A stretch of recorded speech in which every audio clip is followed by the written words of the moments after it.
Hi guys, my name is Megan Roup, and today we're going to go over how to correctly do a lateral side lunge. I see this a lot in class. It's a simple mistake, but you'll see a lot of people not shifting their weight onto that working leg. There's a little bit of a hip swivel, and you'll see that my weight is in the center.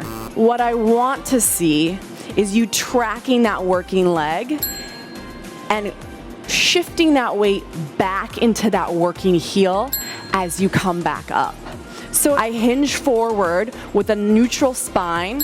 It's like your butt is being pulled back to that back wall, but most importantly, I'm tracking that working knee. Pick it back up. And now you know.